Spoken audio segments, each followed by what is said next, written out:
Hey everybody, welcome back to the channel. Today I am super excited to be reviewing my 7-night cruise on the Wonder of the Seas through the Western Caribbean. We're going to be making 4 pit stops on this journey, so let's get started in Orlando.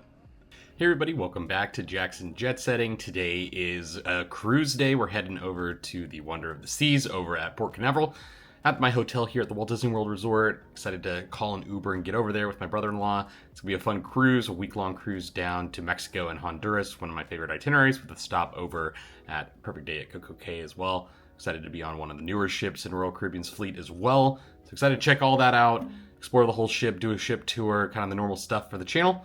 Thanks a lot for watching. If you like this type of content, feel free to leave this video a like and subscribe. Now, Royal Caribbean does offer some transfers from MCO to get over to the port, which is a little bit closer than the Walt Disney World Resort. Though calling an Uber is about $60 one way, so for 2 people, it's about the same price and it's a private ride. So just always consider that option if you're coming from MCO. It's gonna be a little bit cheaper from there, and it's a pretty good deal. We are dealing with some Coast Guard checks today, so our embarkation time was delayed an hour, so I'm gonna get on the ship a little bit later than what I normally like to get on in terms of timing, but we'll still be able to do all the normal embarkation day stuff, make our reservations, enjoy some of the food. We got the unlimited dining package, so we're gonna go have a nice sit-down lunch once we get on board. Excited to check everything out. After about a 45-minute drive, we arrived to a very busy cruise terminal. The delay just kind of made things a little bit more chaotic than usual, but overall the efficiency of boarding was pretty quick. All right, we're getting on board. Don't run away from the camera. I do love this terminal. I think that it's pretty well designed, not as flashy as the one down in Miami, but having been through here now a couple of times, definitely gets the job done. Lots and lots of people, though, boarding the ship a little bit later than when I like to board. I like to try and get on board as early as possible, just as always a lot less chaotic in the terminal here. But no big deal. It was about time for lunch, and we have the unlimited dining package this cruise. So we're going to be checking out all of the specialty restaurants on board. You get specialty dinners, and then embarkation day and sea days, you also get lunch. So we rush off to go make all of those reservations first. We're gonna have lunch here at Mason Jar. It's the first time dining at this restaurant. It's about 12:30 when we were dining, so we only had a couple of minutes to kill until our staterooms were ready, which were a little bit delayed, it turns out, but plenty of room for our bags and no like dragging them all over the place, all over the ship like sometimes we do. Some cleaning of the ship happening while we sat down. But overall, the Mason Jar concept is kind of southern food. You got some chicken and waffles. It's a really good brunch concept. I'm not sure if I would be really jazzed about this for dinner, though they do have shrimp and grits, which is one of my favorite dishes. They have some specialty cocktails too, a little bit different. Finally, Royal Caribbean kind of making some changes to specialty dining and making some cocktails like really special when you sit down at a new place, so I think that's a great idea. So some cornbread there. The jalapeno cornbread was definitely a highlight of the meal. Grabbed a Abita Purple Haze, one of my favorite beers, which is cool and on theme, something from New Orleans. The peanut butter French toast looked pretty decadent. And then I went ahead and grabbed the chicken sandwich, as well as the chicken and waffles, which was absolutely too much food, but really delicious. Since everything was pretty sweet to begin with, we ended up skipping out on dessert, though the twice fried Oreos looked pretty tempting. Went ahead and featured the menu here in case you're looking to plan your own adventure here at Mason Jar. Overall, not something that we would probably return to on this cruise, but a pretty good starter lunch for sure. So like I said, our stateroom was ready. This cruise, it is an inside cabin, so I am sailing on a casino offer, and this was the only thing available. It was a pretty expensive cruise if I was paying cash off the street, so I was pretty happy to get on board for just the taxes and fees.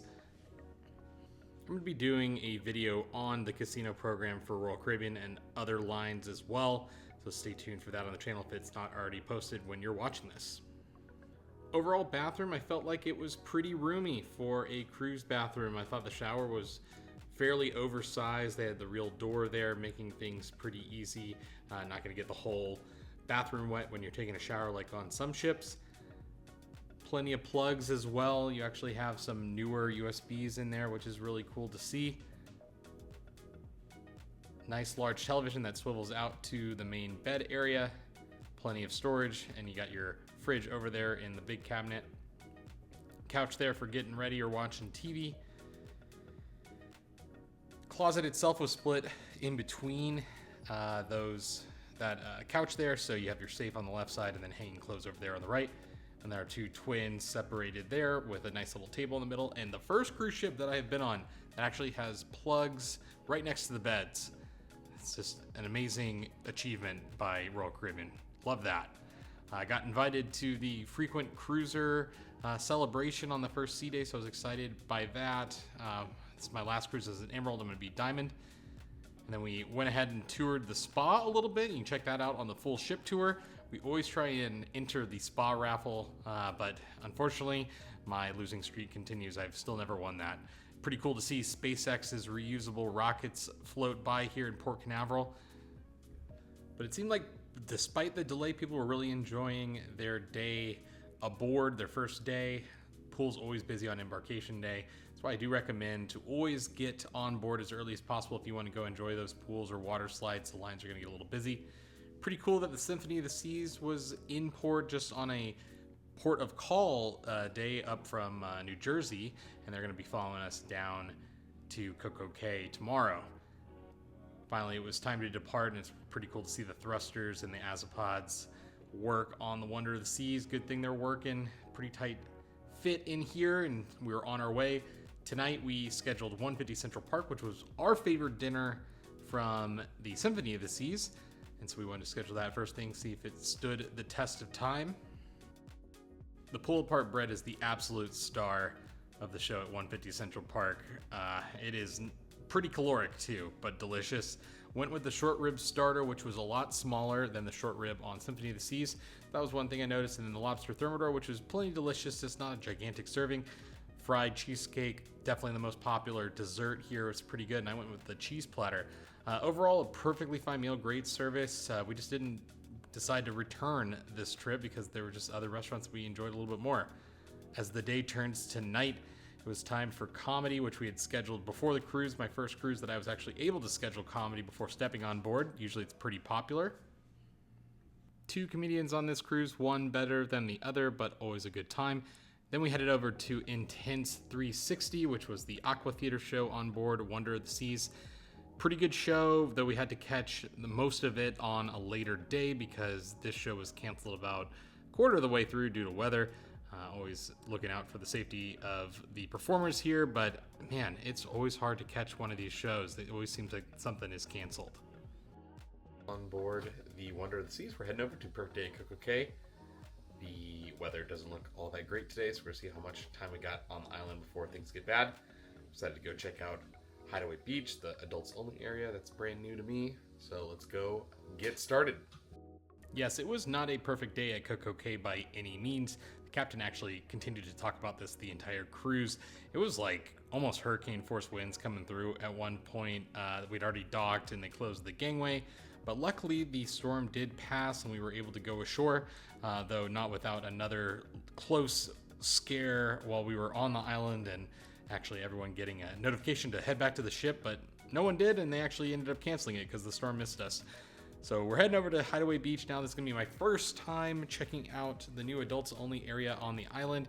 I do love my days at Coco Cay, so we weren't really deterred by the overcast skies and the kind of the late start. We had a late evening out in the casino, so it wasn't too big of a deal for us. Just a really busy breakfast at the Windjammer, and never my favorite experience is that Windjammer breakfast.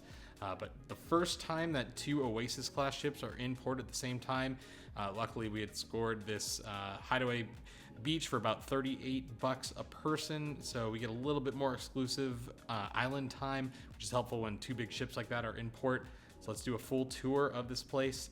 On the rocks is right as you enter the area. This is going to be, your bar. It's got a awesome pool table and shuffleboard. It's got cool chairs to come hang out at. I think some people that made it to the island a little bit earlier than us were kind of using that as a refuge. Pretty wild stuff for sure. Now, the Hideaway Beach is going to have its own exclusive ocean access. They've basically created a beach beyond some of the dried coral on the island, which I think was a pretty nifty idea. So you're not going to have big waves coming in. And then you're going to have an awesome infinity pool that we'll show you in a sec. And then you have some exclusive food here that is included. You got a nice pizza place with some ceviche, some delicious empanadas, and then you have a more expanded menu of the snack shacks around the island. There were a few different items that I noticed, so really awesome to have that, and it wasn't too badly priced for us. I've noticed on some of my future cruises that, of course, it's going to be variably priced, so some cruises are going to be more expensive than others, and I imagine that this will be pretty pricey, just as I've seen the Coco Cay Beach Club go up in price over the years since they've opened that. Love all the seating options here, plenty of picnic tables to grab some food and go sit down, and of course you have beach chairs and umbrellas, all complimentary. If you do want that front row, you're gonna have to fight for it early in the morning, but it wasn't really too crazy. I don't think we were on the second row, and we got in there, a couple hours after opening. Plenty of hammocks as well. You're gonna check out your towels at the towel stand, and you can give them back or back on the ship, just to avoid that $25 charge with Royal Caribbean that I hate so very much. Now we're gonna take the stairs here and check out the infinity pool for the first time. So this is kind of an expanded concept beyond the Oasis Lagoon, which has a swim-up bar. There's a swim-up bar here. Really loved the thatched canopy. It was kind of pretty cool engineering, I thought.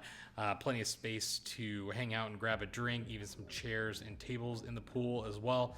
This spot was really popular and definitely worth the price of admission, I think. Heated pool, which is important because it can get a little cold in the Bahamas on those winter itineraries, so I think this is going to be a major draw in the early months of the year or later in the season, the winter season.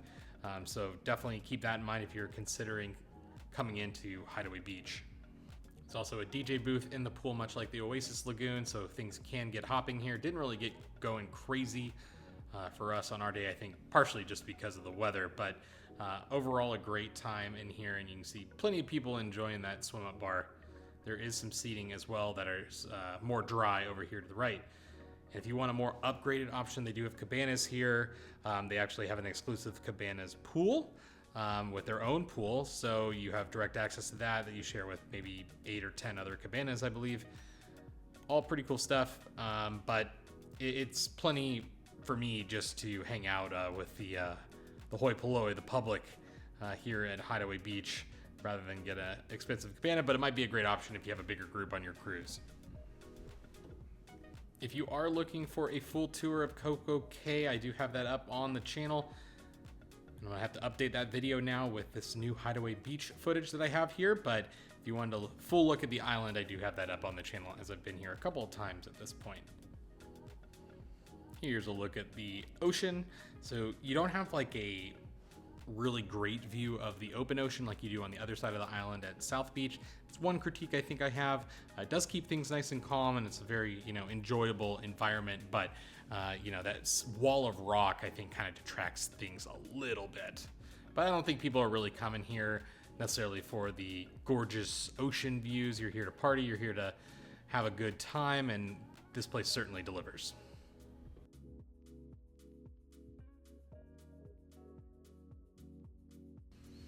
Here is the exclusive food that I was mentioning earlier.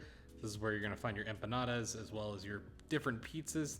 Pizzas were not really all that dissimilar to what I found on the ship.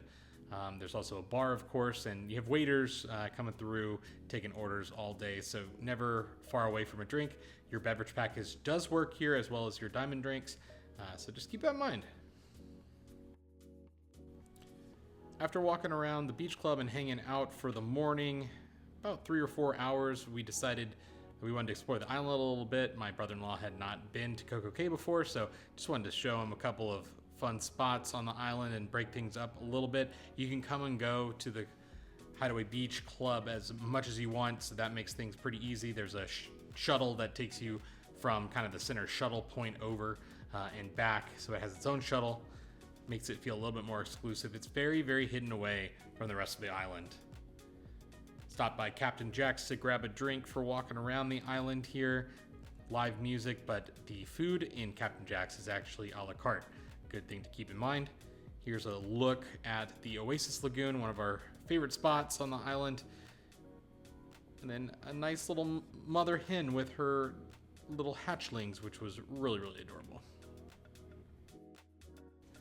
After heading back to the Hideaway Beach Club for a little bit, it was time to return to our ship.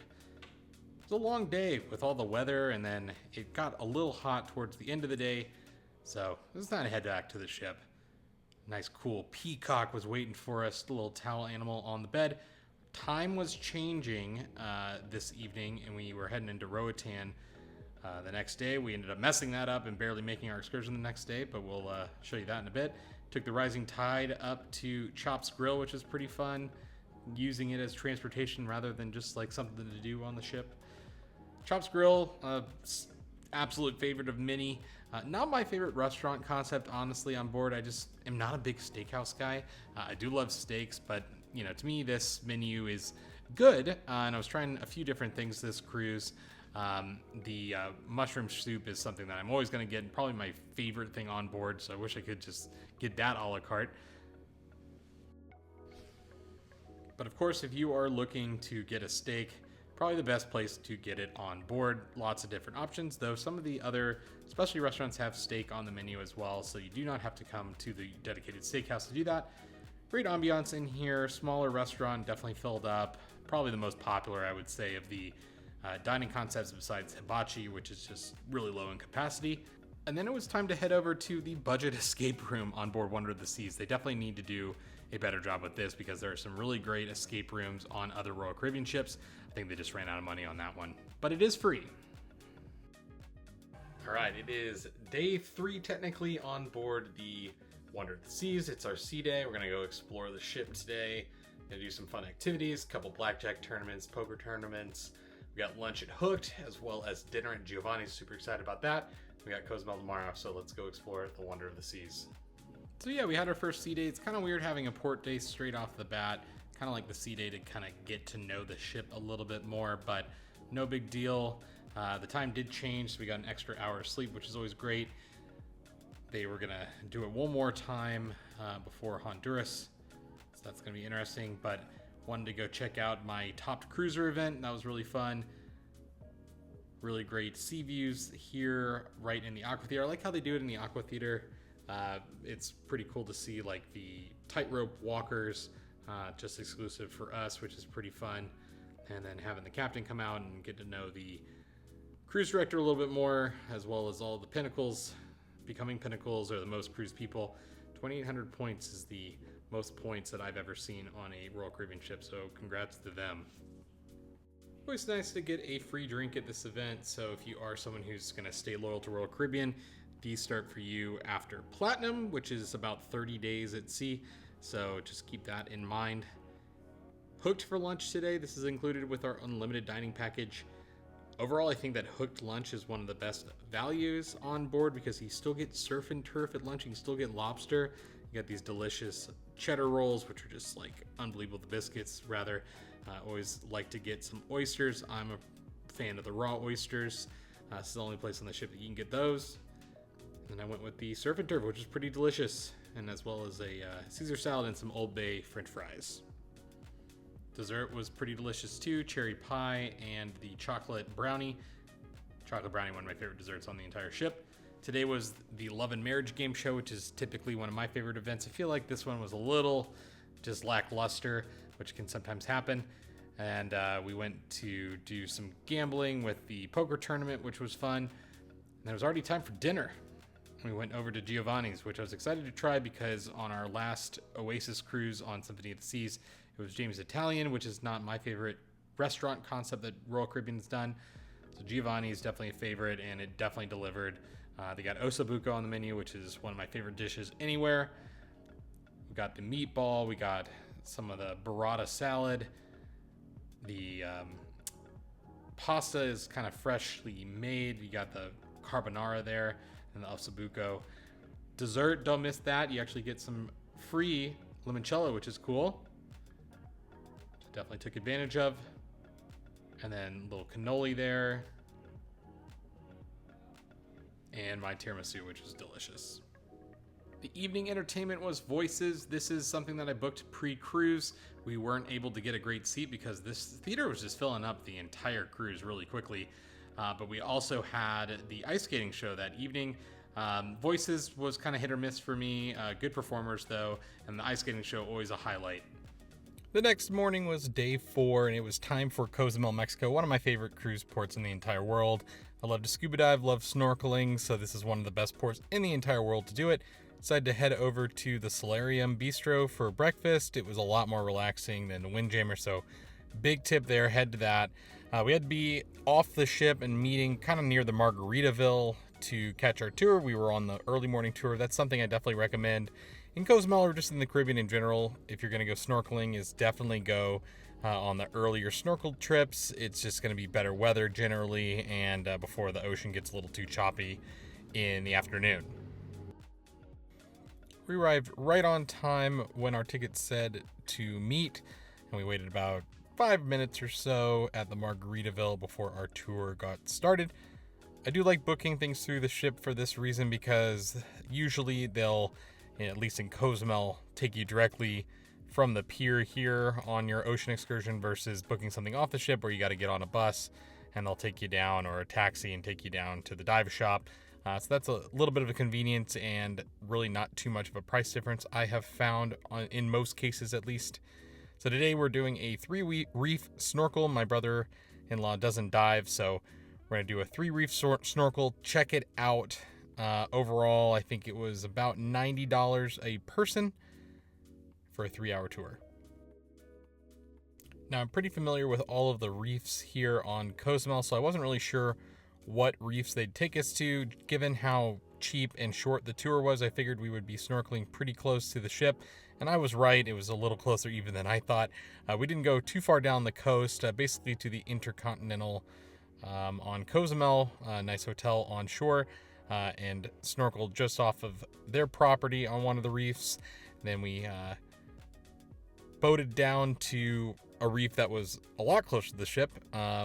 It was basically a mile or two from the Wonder of the Seas, which all of the coral, as you can see, and the visibility was absolutely incredible. So that part was really great. I do think if it's your first time here in Cozumel that you should definitely try and go down to El Cielo and go snorkel some of the reefs like Palancar Reef, because those are just really dramatic reefs with big coral formations and that sort of thing. This was great though for what we wanted to do. We just wanted a nice relaxing morning. We saw parrotfish, we saw angelfish, saw a lobster, a bunch of barracuda.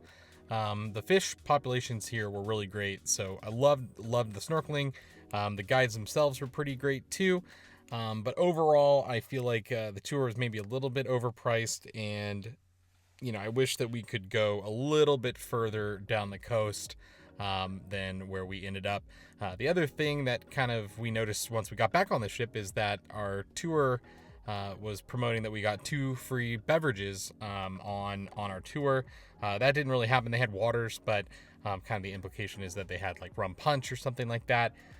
So after talking with the shore excursion desk, we actually ended up getting about 20% back on our tour, because it just wasn't exactly what we had booked.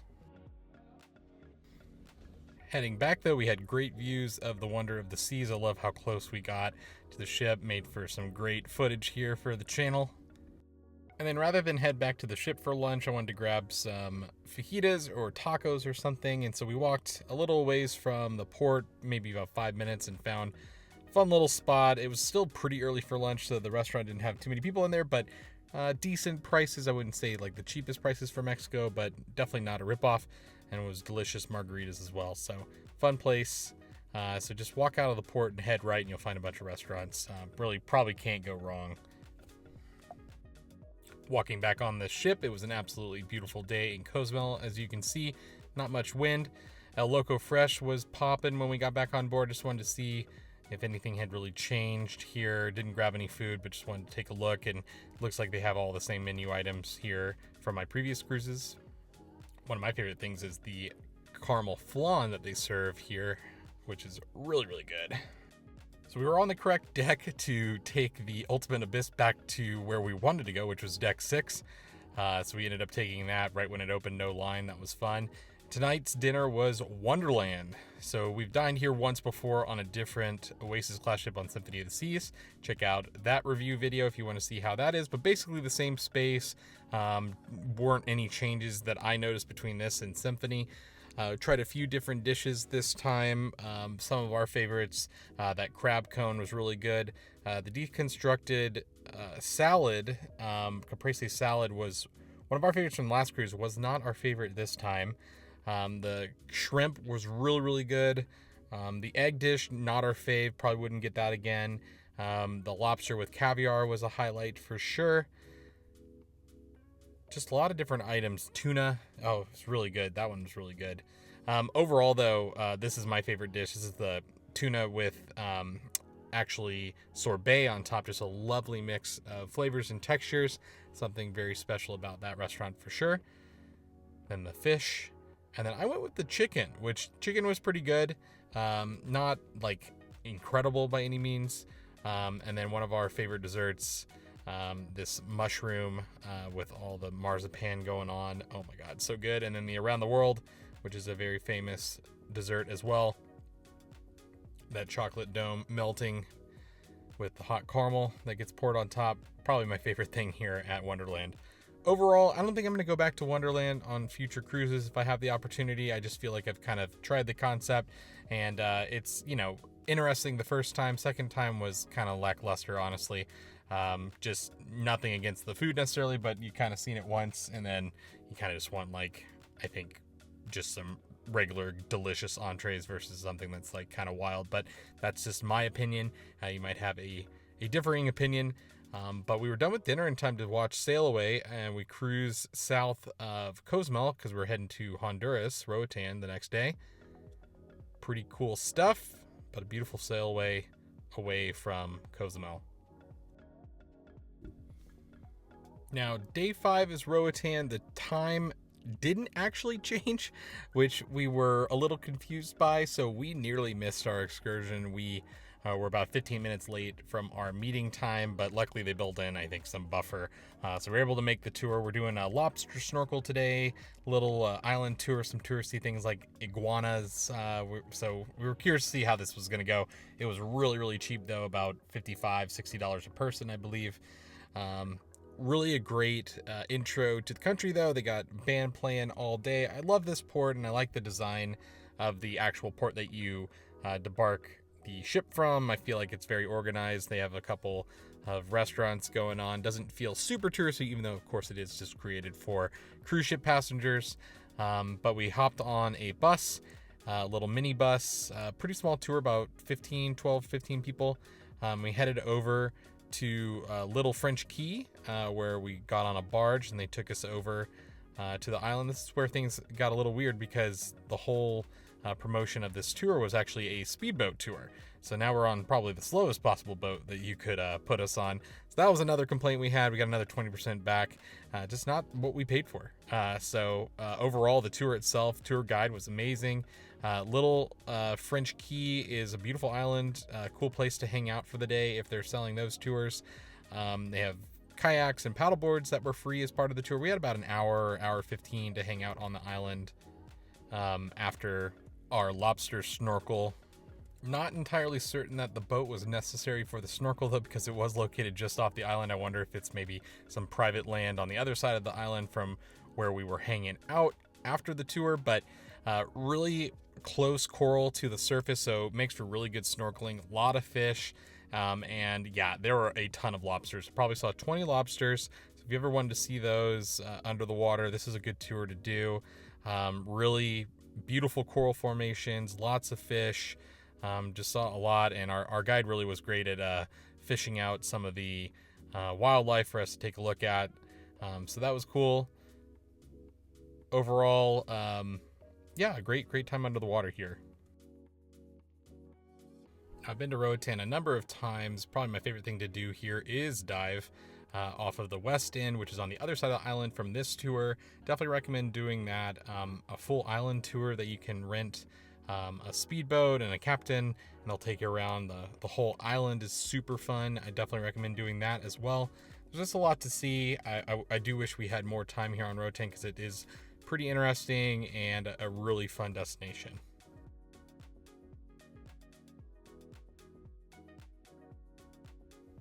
And then one cool thing that happened as we were leaving was a suckerfish actually attached to one of the people on our group.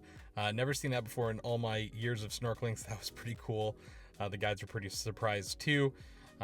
Boating back to our relaxation area, there was actually a remnant of the zoo that's on the island. I guess they got hit by a hurricane, and also like the government tried to shut them down, but there was actually a white tiger on the island, which was a little sad to see. Didn't love that.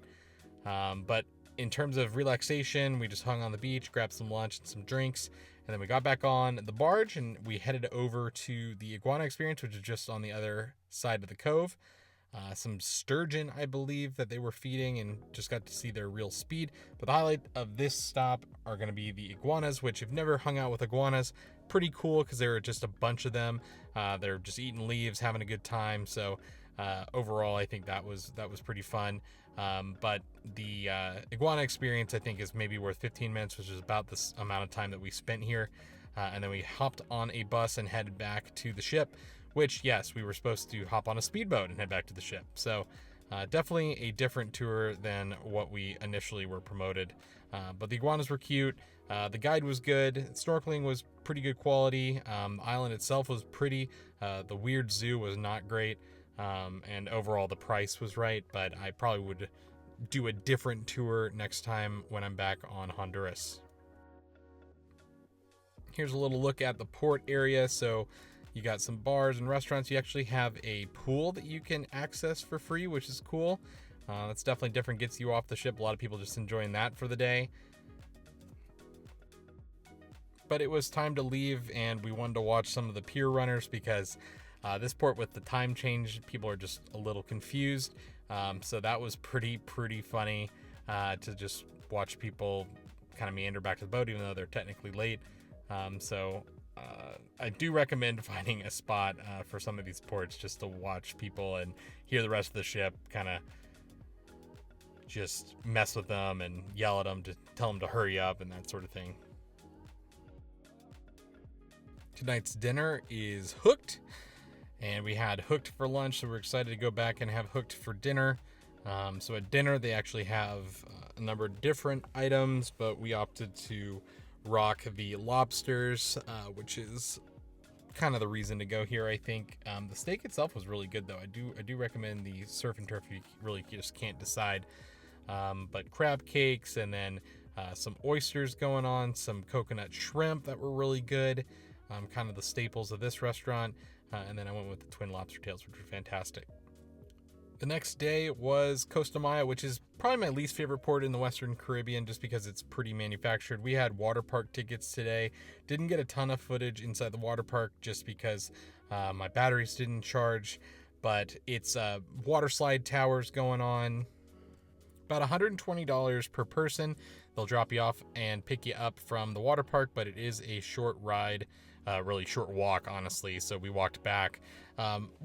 I think it's worth it if you like water parks. The slides themselves are pretty good, maybe a little bit more dangerous than what you have back at home, but pretty good quality water slides, good theming throughout the water park as well. But we got done in a few hours. There's really no one in the park, which is a great thing. No lines all day. And then we wanted to use our unlimited dining package, so we were able to go to Johnny Rockets, load up on some chili cheese fries, bacon cheese fries, whatever those were. We got a nice burger going on, and we had a nice server, so that was really special. And the Effectors 2 was our entertainment for the evening, which was pretty cool to see because they have a drone show. Not much of a story, though, so don't go in thinking you're going to get Broadway. And then dinner that evening was Izumi, so we did the Izumi sushi side. You can also do hibachi for an extra charge with the unlimited dining plan, but we were all hibachi'd out for sure. A lot of food here, so just keep that in mind. You get a choice of one starter, 2 entrees, and a dessert. So got some soba noodles, got some mochi for dessert, lots and lots of options here. You can go for sushi too from the bar. But the next morning I woke up early, went over to the captain's corner, which was great. The captain on this ship was absolutely hilarious, and he had a lot of good answers to questions, really candid answers, which I thought was really cool. They were all set up for the veteran salute afterward. Since it was a sea day, we had lunch at Giovanni's, which was great. I went and grabbed the chicken parmigiana, which was excellent. Little salad going on too. I love Giovanni's, so definitely recommend that. The pizzas were definitely upscale compared to Sorrento's. So still not the best pizza I've had at sea. That belongs to Virgin Cruises for sure. And MSC might be a close second. I don't know. I'm going to have to do both again to do a comparison. entertainment today. We had the World's Sexiest Man, which was great. But overall, we just wanted to close it out with some chops, and we had a great dinner. But that is my cruise on the Wonder of the Seas. Hope you had a great time following along. Subscribe and like this video. Thanks a lot.